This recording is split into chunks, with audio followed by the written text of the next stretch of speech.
Okay, everybody, so today we're going to be doing a video on the Russian SKS, and you may be thinking, we already did a video on the Russian SKS, but this one is a refurbished Russian SKS with the laminated stock, and it isn't refurbished like some of them are, to have the bolt re-blued and have a black paint on it and put on it and different stuff like that, but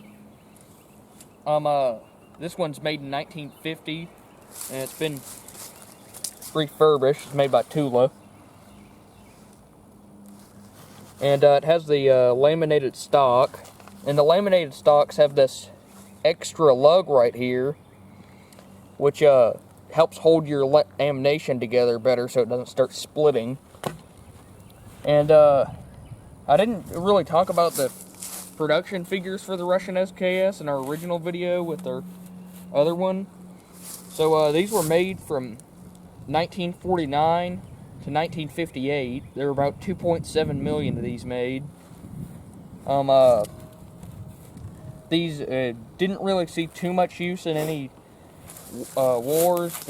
They were given as aid in Vietnam, and I don't really think too many of them made their way into Korea, but I think that at least some of them did, for more field testing and just testing them out.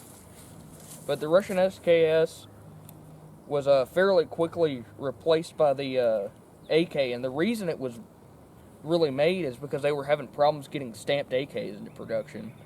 That's why the SKS was really given a chance and made. And so in a little bit, after we do some shooting or something, we're going to take this apart and show off some of the differences internally of this one compared to the other SKSs. And this one has a different pattern gas block than the later ones will. This has the earlier pattern of gas block. The bayonet lug here is a bit different. And it's just got a few details that are a bit different. And this one has been refurbished, so it could have had the original, at some point in its life, the original black spike bayonet. Those are very uncommon, basically everywhere. A lot of them were refurbished to have regular blade bayonets put on them, but it is very rare, especially here in the U.S., to see any black spike bayonet Russian SKSs. They're very rare.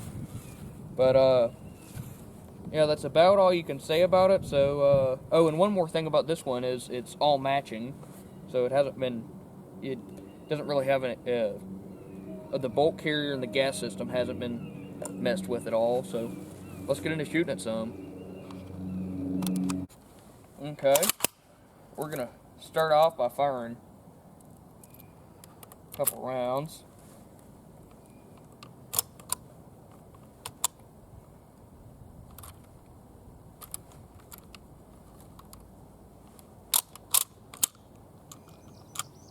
Stripper clip kind of binds it up there, but got it in. On the ammo we're shooting is this WPA Poly Performance stuff, 123 grain full jacket.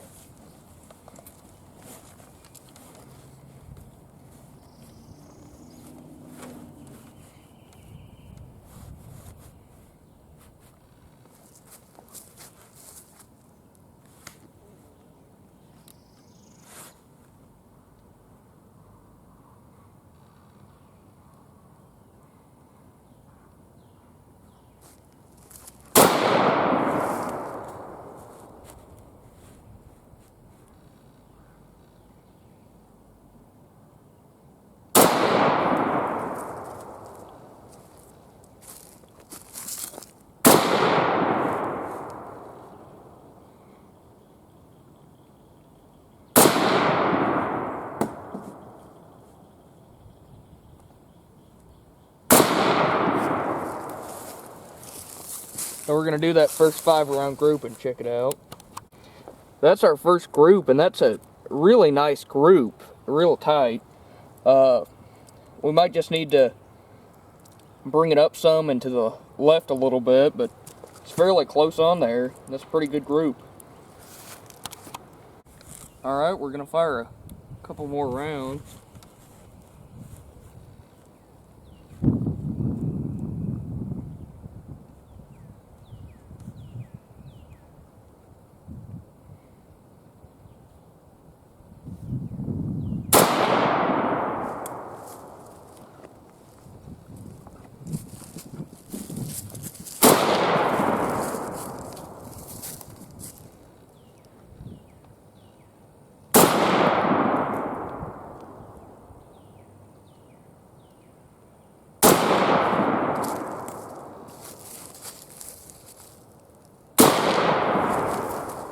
That's all 5 of them.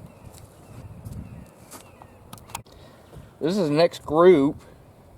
Messed up this one, but these 4 are fairly tight, and this SKS is grouping really well. Real nice rifle.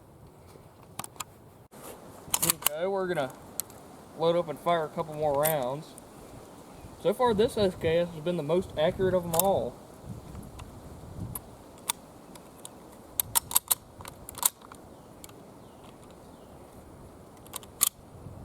The stripper clip loading seems to be a bit of a struggle on this one, but it's not that big of a problem.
That's all 10 of them. Okay, this is our next group. We got 1, 2, 3, 4, 5, 6, 7, 8, 9.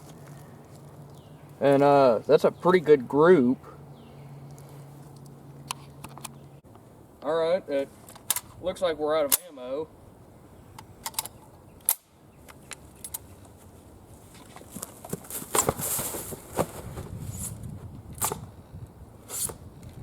Well, that solved the problem. Okay, now we're going to show off a bit of the differences with the original 1950. It's also Disassembly if you haven't seen any of that yet. So, take off our receiver cover and take out our spring. Get our bolt carrier out. And so one of the main differences with the original 1950 Russian, if you look here, that firing pin is spring loaded, so it comes back. Which the rest of them are free floated. So if you have any other SKS firing pins, you can kind of rattle them around and you'll hear it rattle. But this one is spring loaded, so it stays in place. This is how they originally were, and they got changed to the other pattern. And one thing about this one is doesn't have the safety spring, so it snaps into place, and that's how they were originally made, the original ones in 1950. And I guess we'll go ahead and do the gas system.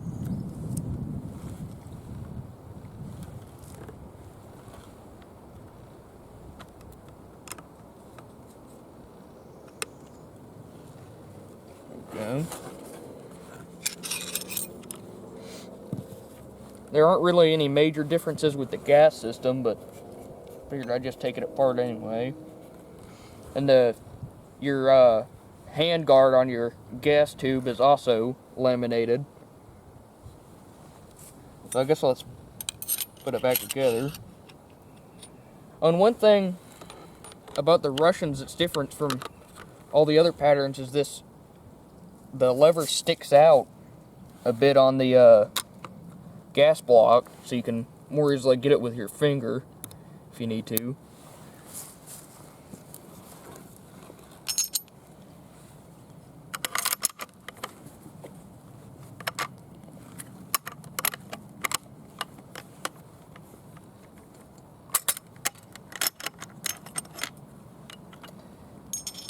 Yeah, getting your bolt carrier in can be a bit tricky some of the time. There you go. And it's back in here.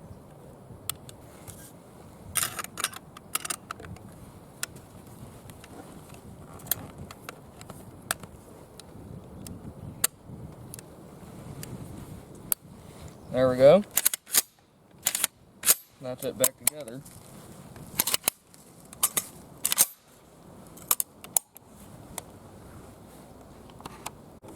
Okay, that's going to be it for the video. We had a lot of fun with the Russian refurb SKS.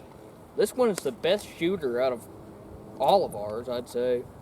And the rifling's just about the same as some of the other ones. I think just maybe the crown's a bit better quality and just has better tolerance, I guess.